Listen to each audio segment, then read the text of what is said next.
अस्सलाम वालेकुम। आज का जो मेरा टॉपिक है वो है डेटाबेस सिस्टम। उसके बाद है components of database system, DBMS, objective of database and DBMS. ठीक हो गया। अब इसको वन बाय हम डिटेल पे देखते हैं। सबसे पहले आ गया डेटाबेस सिस्टम। डेटाबेस सिस्टम दो चीज़ों पे बेस करता है।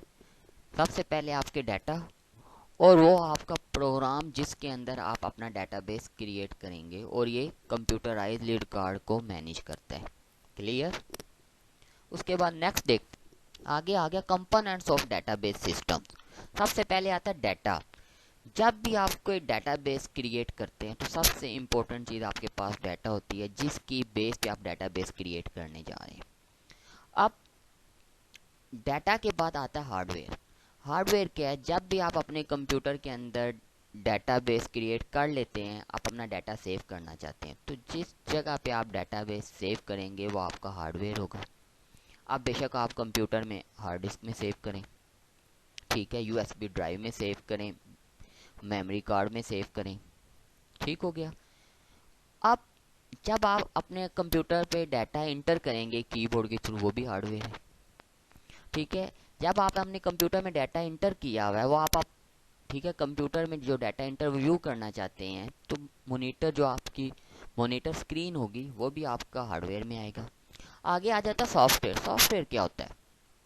जब भी आपने अपना डेटाबेस क्रिएट करना है तो डेफिनेटली डेटाबेस किसी डेटाबेस मैनेजमेंट सिस्टम होगा, यानी कि किसी सॉफ्टवेयर में क्रिएट होगा, ठीक है।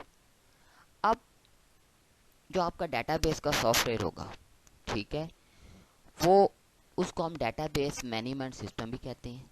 अब इसमें एक इम्पोर्टेंट चीज़ है, जब आप अपने डेटाबेस कंप्यूटर में इंस्टॉल करते हैं तो सबसे पहले चीज़ ये होती है कि वो वर्किंग में हो आपका कंप्यूटर प्रॉपरली।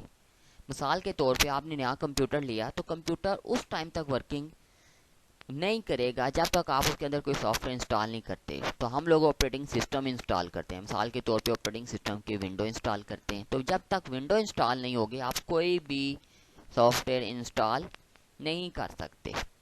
क्लियर। तो आपका जो सॉफ्टवेयर है जिसके अंदर हम डेटाबेस क्रिएट करना है वो आपका डेटाबेस मैनेजमेंट सिस्टम है, और बहुत से हैं, और एक्ल है हमारे पास, एसक्यूएल सर्वर है। उसके बाद आपके पर्सनल। पर्सनल क्या है? कि वो लोग जो आपके डेटाबेस सिस्टम से इंटरेक्ट करेंगे, मिसाल के तौर पर डेटाबेस एडमिनिस्ट्रेटर जो आपका डेटाबेस क्रिएट करेगा, एप्लीकेशन प्रोग्रामर जो आपका, ठीक है, एप्लीकेशन प्रोग्राम बनाएगा। मिसाल के तौर पे आपने स्टूडेंट की इन्फॉर्मेशन इंटर करनी है तो आपके पास एक फॉर्म आ गया, लिखा हुआ है स्टूडेंट का नेम, आगे एक बॉक्स लिखा हुआ है जहाँ पे आप स्टूडेंट का नेम इंटर करेंगे, स्टूडेंट फादर नेम, आगे बॉक्स आ गया, आपने वहाँ पे नेम इंटर करना है। एड्रेस आ गया, आगे बॉक्स आ गया, आपने वहाँ पे स्टूडेंट का एड्रेस इंटर करना है, कॉन्टैक्ट नंबर। अब ये एक फॉर्म है, यहाँ पे आप स्टूडेंट की इन्फॉर्मेशन इंटर करेंगे।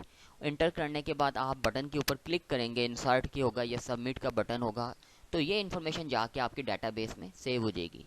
क्लियर। इसका मतलब है एप्लीकेशन प्रोग्रामर है जिसने आपके एप्लीकेशन प्रोग्राम क्रिएट की है, जिसकी मदद से आपकी इन्फॉर्मेशन डेटाबेस में सेव हो रही है। एक है डेटाबेस एडमिनिस्ट्रेटर जिसने डेटाबेस क्रिएट किया है, और एंड यूज़र है, मिसाल के तौर पे आपने सॉफ्टवेयर बना के किसी को दिया, ठीक है, अब वो सॉफ्टवेयर बना हुआ, ठीक है, जिसके साथ डेटाबेस अटैच है, वो सिर्फ उसके अंदर डाटा एंट्री कर है, तो वो एंड यूज़र है, ठीक है, वो उसको जस्ट यूज़ कर रहा है। क्लियर। उसे नहीं पता कौन सी लैंग्वेज में एप्लीकेशन प्रोग्राम बनाया गया, कौन सा सॉफ्टवेयर यूज़ करते हुए डेटाबेस क्रिएट किया गया, जस्ट वो उसके अंदर इंफॉर्मेशन इंटर कर है। क्लियर। आगे नेक्स्ट है, आगे आगे ऑब्जेक्टिव ऑफ डेटाबेस। सबसे पहले है डाटा इंटीग्रेशन। पहली फैसिलिटी जो डेटाबेस में प्रोवाइड की जाती है वो डाटा इंटीग्रेशन। मिसाल के तौर पर आपने 3 टेबल क्रिएट किए। एक टेबल है स्टूडेंट का जिसमें स्टूडेंट की इन्फॉर्मेशन पड़ी है, एक है स्टूडेंट एग्ज़ाम की, वहाँ पे स्टूडेंट के एग्ज़ाम की इन्फॉर्मेशन पड़ी है, एक है स्टूडेंट लाइब्रेरी इन्फॉर्मेशन, लाइब्रेरी के स्टूडेंट्स की इन्फॉर्मेशन पड़ी है। अब सारी चीज़ें बेस स्टूडेंट पे कर रही हैं। अब टेबल अलग अलग बने हैं। अब हर चीज़, लाइब्रेरी का टेबल का लिंक भी स्टूडेंट के टेबल के साथ होगा, जिससे हमें पता चलेगा कि स्टूडेंट का नेम क्या है, रोल नंबर क्या है जिसको हमने बुक इशू की है। फिर उसके बाद हमने एग्ज़ाम के जो पेपर हुए हैं, ठीक है, मार्क्स आए हर स्टूडेंट के, तो हमने रोल नंबर और नेम की बेस पे स्टूडेंट के मार्क्स इंटर करेंगे हर सब्जेक्ट के, वो भी हमें लिंक होगा हमारे किस टेबल के साथ, बेस टेबल के साथ जो कि स्टूडेंट है। तो ये डाटा इंटीग्रेशन होता है जो डाटा बेस हमें फैसिलिटी प्रोवाइड करता है। उसके बाद है डाटा इंटीग्रिटी। डाटा इंटीग्रिटी पहले भी देख चुके हैं पिछले लेक्चर में भी। Data integrity accuracy of data. मिसाल के तौर पर आप एक टेबल क्रिएट करते हैं तो रोल नंबर, ठीक है, उसके बाद स्टूडेंट नेम, आप इनके ऊपर कुछ रूल्स अप्लाई करते हैं, इन्हें कॉन्स्टेंट्स भी कहते हैं।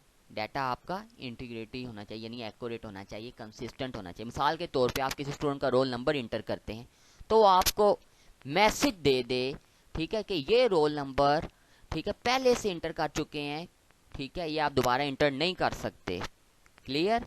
तो आपके पास मैसेज आ जाएगा, ठीक है, जब आपने अगर proper rule and regulation apply किए हुए हैं टेबल पे हर कॉलम्स के ऊपर, ठीक है। उसके बाद आगे आ गया स्टूडेंट नेम। अब स्टूडेंट नेम वाले बॉक्स के अंदर आप सिर्फ ABC टाइप कर सकें, उसके अलावा 1 2 टाइप करें तो आपको टाइप ही ना करने दे। रूल्स एंड रेगुलेशन अप्लाई किए हुए हैं आपने, ठीक है। डाटाबेस हमें, ठीक है, मैनेजमेंट सिस्टम फैसिलिटी प्रोवाइड करता है। आगे डाटा इंडिपेंडेंट। डाटा इंडिपेंडेंट कहते हैं अगर एक चीज़ में चेंज किया जाए तो उसकी वजह से दूसरे चीज़ अफेक्ट्स ना हो तो हम उसे क्या कहते हैं, डाटा इंडिपेंडेंट।